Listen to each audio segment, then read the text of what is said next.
Le point des idées continue en deuxième partie. On essaie de réfléchir. C'est notre sport du cerveau. Et en deuxième partie, nous avons en invité Elisabeth Roudinesco. Nous sommes ravis. Bienvenue, Elisabeth Roudinesco, dans le point des idées. Merci, bonjour. Alors, c'est une historienne, Elisabeth Roudinesco, on la présente plus, connue, psychanalyste. C'est une figure de la vie intellectuelle française depuis de nombreuses années, et auteur de nombreux essais sur le sujet de la psychanalyse, mais pas seulement. Et elle signe depuis le mois de février, c'est sorti en février, un essai nommé « Soi-même comme un roi ». C'est un essai sur les dérives identitaires du moment. Ça tombe très bien en plein débat sur la vague woke, sur le racialisme, sur les indigénistes.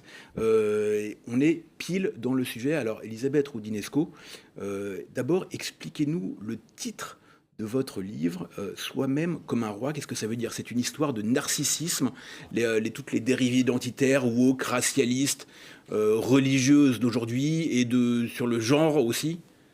Oui, c'est mon éditeur, Olivier Bétourné, qui a trouvé le titre pendant que j'étais en train de l'écrire et que je lui racontais. Et ça colle très bien. C'est en effet le repli sur soi et la manière de considérer que le moi est roi et qu'on va revendiquer son moi, son identité contre toutes les autres identités. Et évidemment, ça renvoie à Paul Ricoeur qui avait dit soi-même comme un autre. Donc c'est le contraire. Hein, c'est négation. Qu'est-ce que ça voulait dire soi-même comme un autre, cher Ricoeur? Pardon? Qu'est-ce que ça voulait dire soi-même comme un autre?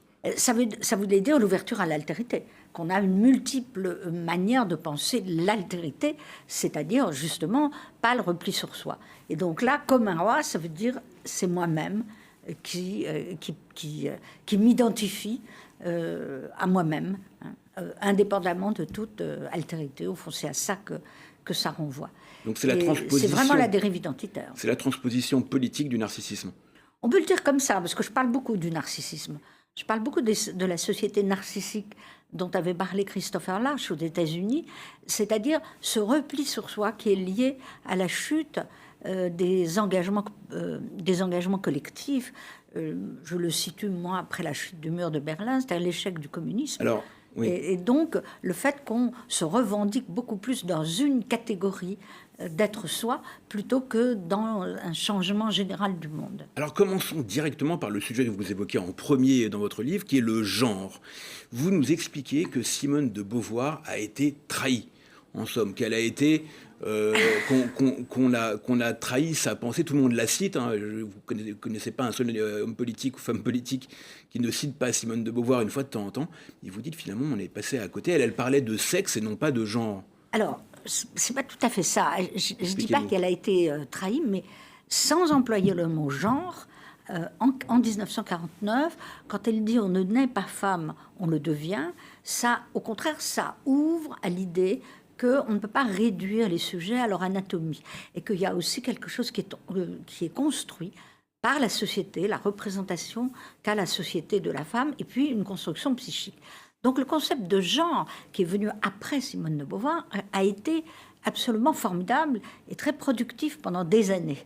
On peut penser aux travaux de Michel Perrault, Histoire des femmes, ça montrait... Et en quoi il a été productif? Parce qu'il permettait de détacher le sujet humain de sa naturalisation et de son assignation à l'anatomie.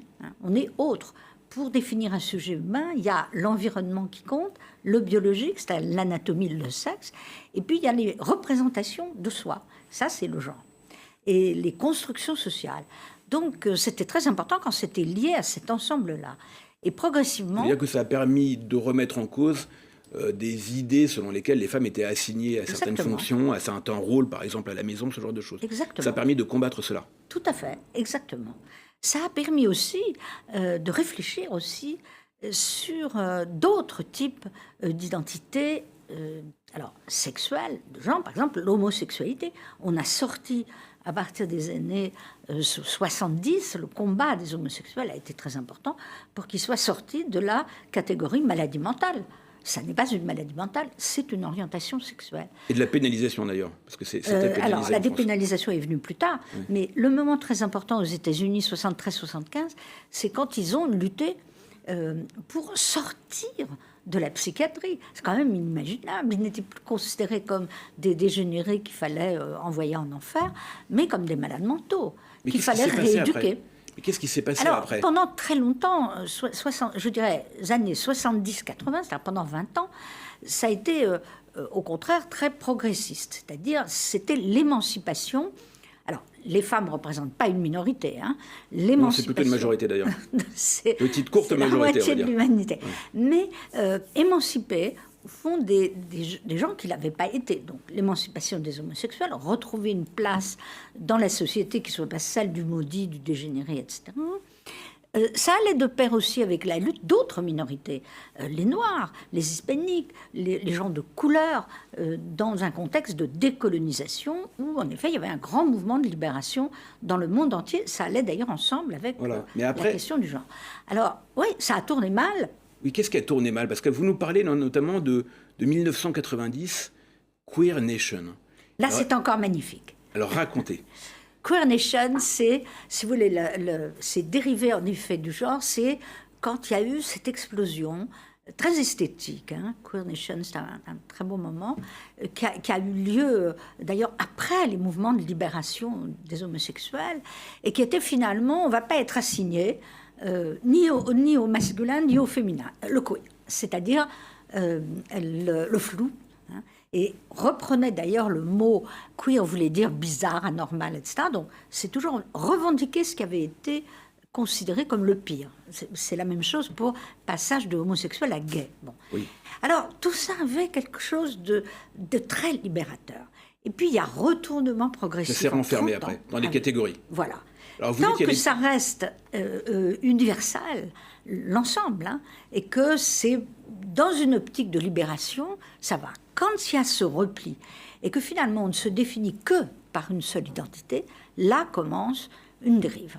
Alors vous parlez de la floraison des préfixes, trans, cis, etc. Donc ça veut dire qu'on se définit par... je ne sais pas trop quoi d'ailleurs, parce que ce n'est pas forcément une question d'orientation sexuelle, ça peut être autre chose. Oui, alors la caractéristique de la dérive, hein, ce que j'appelle la dérive, c'est la création des parlers obscurs. Des parlers obscurs, c'est-à-dire d'un nouveau vocabulaire. Oui, qui n'est pas forcément accessible au plus grand nombre. Bah, si, parce que pour ces identitaires, ils utilisent maintenant ce vocabulaire. D'ailleurs, c'est quand même passé un peu dans le domaine public. Hein, quand on dit maintenant genré pour tout le monde et qu'on oublie qu'il y a sexué, c'est-à-dire du coup le genre recouvre l'anatomie. Et puis toute la série des suffixes phobes, qui sont d'ailleurs sortis de la psychiatrie. Oui. Et donc, il y a la création d'un nouvel idiome, en quelque sorte, pour exprimer ces identités. Alors, cisgenre, c'est hétérosexualité. Ensuite, on a ajouté hétéronormé, patriarcalo-centré. Enfin, si vous voulez, il y a eu la création vraiment d'une langue. Et ça, quand tout le monde peut créer des néologismes, je parle aussi des penseurs très importants comme Derrida, Foucault, Deleuze... Mais qui sont souvent accusés, d'ailleurs, ici même, par Chevènement, et vous les sauvez, en fait, Derrida, Foucault, Deleuze. C'est scandaleux de dire que ce qui représente le meilleur de la pensée française des années 70, traduit dans le monde entier, et aujourd'hui dans la Pléiade, je pense à Foucault, commenté dans toutes les universités, c'est très grand penseur de notre patrimoine, qui souhaite traiter de tous les noms, est un scandale. Ce ne sont pas les inventeurs du wokisme pour vous, c'est qu'ils ont été mal lus, mal compris, mal... Non, mais on a le droit de mal lire et de mal comprendre. Bon, ça, c'est pas, si vous voulez, je suis très libéral. Je ne dis pas on trahit, on interprète tout ce qu'on veut. Mais que des journalistes qui ne connaissent rien, des politiques utilisent des concepts sans les comprendre. Le concept de déconstruction chez Derrida est très précis. Ça ne veut pas dire destruction, ça ne veut pas dire je défais, je détruis. Ça veut dire que le monde se déconstruit tout seul. Ça n'a rien à voir. Hein. C'est l'idée qu'en effet, des grandes entités, le patriarcat, ce qu'on appelait le patriarcat, la prédominance de l'homme, du père de famille, etc., ça se défait. Ça s'est défait, c'est pas la faute de quelqu'un, ça se défait. D'accord, mais donc c'est employé n'importe comment. Ça ne détermine pas l'assignation à une catégorie sexuelle ou autre, qui est le propre d'aujourd'hui. Ces penseurs-là ont été revendiqués par ces mouvements identitaires. Et donc j'étudie comment ils les lisent. On n'est pas responsable de ces fans. c'est ce que m'a dit Delda un jour, quand on en parlait, que je lui disais, qu'est-ce que vous pensez de la manière dont on utilise vos textes? Et il me dit, c'est pas à moi à faire la police. Je vais pas la faire, ça se fera. Mais alors, on est parti de Simone de Beauvoir, donc du féminisme. Dont je vous rappelle qu'elle a été insultée copieusement, elle aussi. Absolument. Aujourd'hui, elle apparaît comme un classique. Voilà. Mais alors, aujourd'hui, le féminisme semble avoir évolué beaucoup et il est sujet à des affrontements très violents. Vous parlez d'Oser le féminisme, qui est l'organisation de Caroline Dehaas, et que vous qualifiez d'extrémiste. Ben oui, en quelque sorte. Extrémiste, ça ne veut pas dire terroriste, ça ne veut pas dire... J'emploie pas des... J'essaye d'être très nuancée dans la manière dont j'étudie. Alors, c'est très extrémiste en ce sens que on est passé de l'idée qu'il y avait une universalité de la différence. Hein. La différence est aussi universelle, il faut l'inclure. Il y a une universalité du sujet humain. Et là, on est passé à des revendications terriblement catégorielles et surtout, avec ces nouveaux mouvements, ils sont devenus très puritains et finalement très réactionnaires.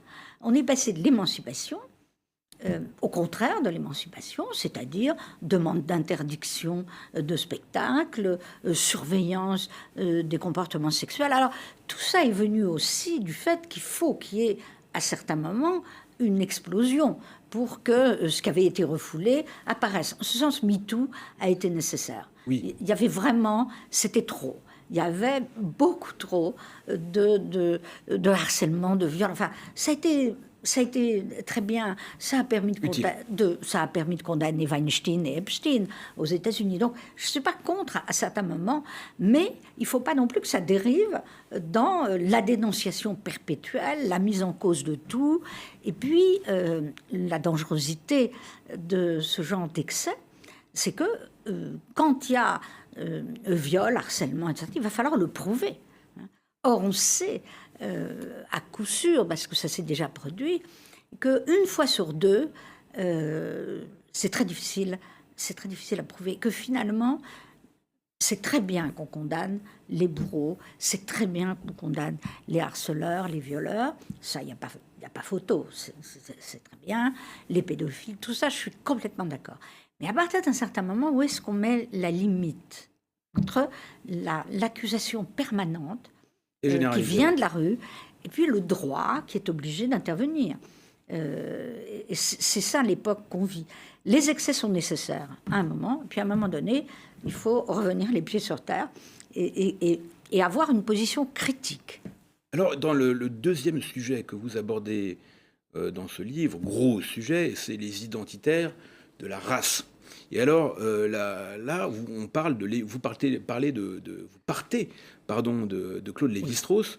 Alors, je ne vais pas parler de trahison, vous me dites, c'est pas exactement ça, mais disons que par rapport à la pensée de Lévi-Strauss, il y a eu une dérive identitaire. Alors, en quoi ce que disait Lévi-Strauss aujourd'hui n'est plus vrai ou est contesté ou est dit différemment? Qu'est-ce qui s'est passé? Je remarque d'ailleurs que Lévi-Strauss est présent dans mon livre d'un bout à l'autre. Je suis très lévi-straussienne parce qu'il a pensé l'universel, la différence. Le texte de 1952, commandé par l'ONU, qui est un des textes très importants de Lévi-Strauss, qui a fait le tour du monde, c'est quand il dit « la race n'existe pas ». Oui. C'était après le génocide des Juifs par les nazis. On met fin à l'existence même de la race pour dire les différences, ce sont les cultures, puis les couleurs de peau. Il y a une seule espèce humaine. Que vous soyez noir, blanc, tout ça n'a aucune importance. Alors maintenant, ça n'empêche pas le racisme, ça n'empêche pas les inégalités. Mais qu'est-ce qui s'est passé depuis? Alors, ce qui s'est passé, précisément... Comment est-ce qu'on arrive aux indigènes de la République aujourd'hui? Alors, d'abord, il n'y a quand même pas que les indigènes de la République qui représentent les plus extrémistes, qui sont d'ailleurs très hostiles à l'anticolonialisme français. Ils attaquent bien plus le progressisme et la gauche que la droite. Quand Ouria Boutedjah, qui a fondé les indigènes de la République, dit il faut fusiller Sartre, c'est quelque chose que j'ai... Fusiller Sartre, ça veut dire fusiller le mouvement anticolonialiste français, ça veut dire fusiller Frantz Fanon, Aimé Césaire, fusiller moi, parce que j'appartiens à une famille anticolonialiste. Bien. Oui, d'accord, mais justement, qu'est-ce qui s'est passé depuis Lévi-Strauss ou Césaire ou Senghor qui disait, me semble-t-il, ce vers magnifique j'ai rêvé d'un monde de soleil dans la fraternité de mes frères aux yeux bleus. Alors comment est-ce qu'on est arrivé, qu'on est passé de ça, de Senghor, à aujourd'hui des racialistes qui considèrent que aux réunions non mixtes de l'UNEF, par exemple. Bien sûr. Qu'est-ce qui s'est passé entre les deux ? Il s'est passé un mouvement de dérive qui fait que ils ont fini par revendiquer ce qu'on avait exclu. Voilà. Quand on dit racisé, il faut être très clair. Ça veut dire que ces groupes, ces gens, ces personnes noires, se définissent comme victimes du racisme. C'est ça que ça veut dire racisé. Donc le terme est ambigu parce qu'elles sont réellement victimes du racisme. Mais revendiquer une posture victimaire avec ce mot-là, c'est ça que je dis, ça revient à réintroduire de la race, subrepticement. Ça veut dire, voilà, je suis de race noire. Or, la race noire n'existe pas. Et donc, c'est le mot qui ne convient pas. C'est une couleur de peau, c'est une pigmentation. Et donc, c'est là qu'on voit arriver la dérive, et notamment dans ce que vous dites. Ça peut être utile à un moment donné pour des victimes de se retrouver entre soi. Les féministes des années 70 se sont retrouvées entre elles aussi pour parler de problèmes, de drames dont elles avaient été les victimes. Mais si ça devient une théorie isolationniste, une théorie communautariste, une théorie selon laquelle on va séparer, séparatiste, on va dire ça comme ça, évidemment, c'est tout à fait critiquable. C'est tout à fait critiquable. Et de toute façon, assigner quelqu'un dans une position définitive de victime, c'est pas la meilleure façon de combattre le racisme. J'ai été éduquée, moi, et je pense qu'il faut éduquer les enfants depuis leur naissance. Il faut éduquer les gens dans l'idée qu'ils doivent livrer des combats et qu'ils ne doivent pas rester en position de victime. Quand quelqu'un a été victime de quelque chose, il faut bien sûr l'aider à en sortir, il faut reconnaître qu'il a été victime, et ensuite, il faut une posture de combat, c'est-à-dire se mettre au service de la lutte contre le racisme. Et là, en effet, c'est le contraire que ça donne. On reste assigné à cette position de victime en permanence, et ça donne ces dérives-là. Alors, vous dites que la repentance, par exemple, Frantz Fanon était contre. Ah oui, mais Frantz Fanon, mais non seulement Frantz Fanon, Césaire. Frantz Fanon, Frantz Fanon, qui sont donc des grandes figures. Il y a un grand texte de Frantz Fanon, que je cite, de Césaire aussi. Je ne vais pas demander de la repentance. Je ne demande pas la repentance, je demande la reconnaissance historique, ce qui est tout à fait différent. Autrement dit, ce qui est capital, c'est l'histoire mémorielle, l'histoire reconnaître, évidemment, et notamment il s'agissait là du colonialisme, cesser avec Banania, cesser avec nos magnifiques colonies, où c'était formidable, etc. Pas du tout. La France a été colonialiste, les grands pays occidentaux ont été colonialistes, mais elles ne le sont plus. C'est-à-dire la décolonisation, la sortie de la colonisation a fait son effet. Alors, il faut évidemment penser autrement notre histoire. On ne peut pas continuer non plus à parler d'une merveilleuse époque des colonies, comme le fait très facilement une partie de la droite et de l'extrême droite. Donc, évidemment, là, il faut créer une histoire mémoriale, je suis assez d'accord avec Benjamin Stora là-dessus, qui en même temps réconcilie. Pour l'Algérie, c'est capital. Parce que les héritiers de la guerre d'Algérie, il y a les enfants de Harki, les enfants de colonisés, les enfants... Donc il faut trouver un moyen de réconciliation, comme ça a été fait en Afrique du Sud, au moment de Nelson Mandela. Le grand modèle d'aujourd'hui, c'est Nelson Mandela. Oui, mais alors la générosité de Mandela n'est pas partagée de manière universelle. Ah bah oui, mais il faut remettre ça. Tout le monde n'est pas Mandela. Voilà. Alors, vous parlez du sujet du déboulonnage, du sujet de mémoire de l'histoire, et vous citez notamment Alain Mabankou, l'écrivain, formidable écrivain Alain Mabankou. D'ailleurs, c'est tiré d'une interview dans le Point, qui lui dit non, mais moi, je ne veux pas qu'on m'enlève les statuts, j'ai besoin de savoir, j'ai besoin de connaître l'histoire, y compris l'histoire de l'esclavage. J'ai pas besoin qu'on efface. Il ne faut pas effacer Mein Kampf.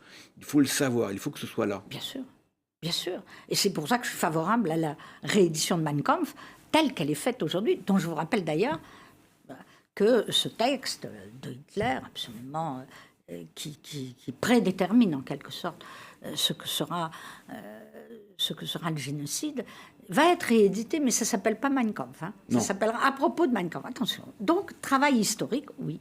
Il ne faut pas effacer. Et d'ailleurs, Mabankou dit « j'ai pas besoin de rancœur pour exister. J'ai pas besoin de rancœur pour définir mon identité. » Il se rattache à la lignée, bien sûr, de César. Et même d'Édouard Glissant. Vous êtes considéré comme une intellectuelle venant de la gauche, plutôt. Oui. Vous avez été proche du Parti communiste et du Parti socialiste à une époque. J'ai été membre du Parti communiste. Vous avez été membre du Parti... En 70 à 78. Et alors, vous n'avez pas peur parti qui n'était plus communiste. Mais voilà, mais aujourd'hui, vous n'avez pas peur de passer pour une réac. Il y a tellement d'intellectuels de gauche. Les intellectuels en Loden, genre Nouvel Obs, c'est Renaud qui chantait ça, qui aujourd'hui passent pour des réacs. C'est comme s'il y avait eu une espèce de glissement de la gauche vers toutes ces thèses identitaires. J'ai tellement eu l'habitude d'être assignée à ce que je ne suis pas, que ça ne me dérange pas. J'ai eu contre moi les psychanalystes alors que je faisais l'histoire de la psychanalyse. J'avais pris d'ailleurs, évidemment, en exergue la grande phrase de Marc Bloch, robespierriste, anti-robespierriste, laissez-nous tranquilles, dites-nous qui est Robespierre. Donc ça ne me dérange pas. Aujourd'hui, en effet, comme je ne suis pas d'accord avec beaucoup de choses de tout ça, alors notre époque est assignatrice. On vous assigne automatiquement un camp. Mais je crois que le succès de ce livre tient aussi au fait qu'il y a une demande de sortir de là. Il y a une demande de la nuance, il y a une demande de la raison, de ne pas passer aux extrêmes. Et j'ai d'ailleurs un chapitre très dur contre l'extrême droite et contre les identitaires de l'extrême droite, qui sont, à mon sens, les beaucoup plus dangereux. Ceux de Renaud Camus, bien sûr, théoricien du grand remplacement. Ce que j'appelle les grands remplacements. Mais sur le fond, est-ce que ce que dit Renaud Camus, donc le grand remplacement, ces théories sont très différentes intellectuellement que de celles que défend Rokhaya Diallo? Elles sont totalement différentes, même si elles ont évolué en symétrie. C'est-à-dire, l'histoire des identitaires ont évolué en symétrie depuis la chute du mur de Berlin et la transformation du monde, les revendications nationalistes, populistes, etc. Ils se nourrissent un peu. Alors, ça se nourrit, mais il y a une très grande différence théorique, peut-être qui n'est pas visible au premier abord, mais qui est capitale pour moi, c'est qu'à l'extrême droite, ce ne sont pas des dérives. Ça part d'emblée de la volonté d'éradication, ça part du racisme, ça part de vouloir liquider l'autre, etc. Alors que de l'extrême gauche, j'appelle bien dérive, ça part du bon sentiment. Autrement dit, les grands remplacements, c'est direct depuis Édouard Drummond. C'est hérité de quelque chose qui se répète. Drummond, l'auteur de La France juive. La France juive, donc ça vient de là. Et d'ailleurs, le fond, même si aujourd'hui c'est l'arabe qui a remplacé le juif, le fond est le même. Ce sont toutes les théories racialistes. D'ailleurs, il y en a un qui ne se gêne pas pour le dire, c'est évidemment Éric Zemmour, puisqu'il a même réhabilité Vichy. Il a réhabilité le Vichy, ce qui tout de même pour quelqu'un qui est juif est aberrant.